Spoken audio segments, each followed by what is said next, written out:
জন্য।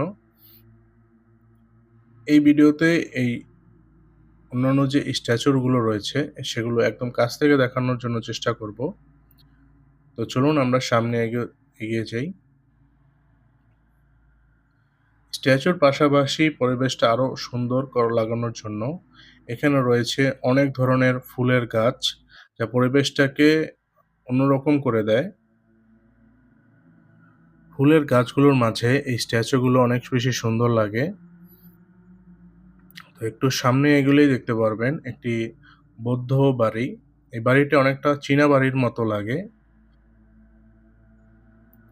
আশেপাশে রয়েছে অনেক বিশ্রাম করার জায়গা এবং সময় কাটানোর জায়গা। তো এখান থেকে আপনারা এক নজরে পুরো জায়গাটাকে দেখতে পারবেন। যেকোনো বিশ্রামাগার যে জায়গাগুলো রয়েছে সেখানে বসে। পরিবেশটা অনেক বেশি পরিচ্ছন্ন এবং সুন্দর থাকার কারণে আপনার সময়টা অনেক ভালোভাবেই কাটবে এখানে। সামনে রয়েছে একটি ড্রাগনের স্ট্যাচু। এই ড্রাগনের স্ট্যাচুটা সামনে থেকে দেখলে আপনি একটু হলেও অবাক হবেন। এই স্ট্যাচুটি একটি হোয়াইট ড্রাগনের অনুযায়ী করা হয়েছে।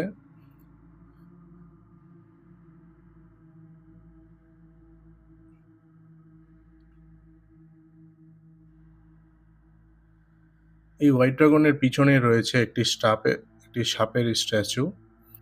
সাপের স্ট্যাচুর পাশে রয়েছে একটি কালো কুমিরের স্ট্যাচু।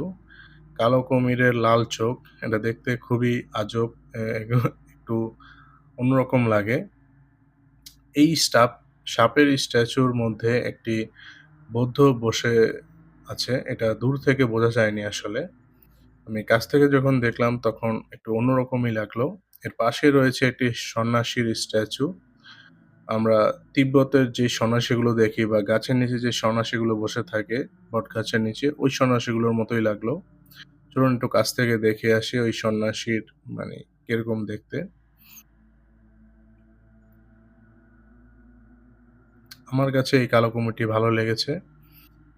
একদম ইউনিক কালো কুমির দেখা যায় না, এর মধ্যে আবার লাল চোখ।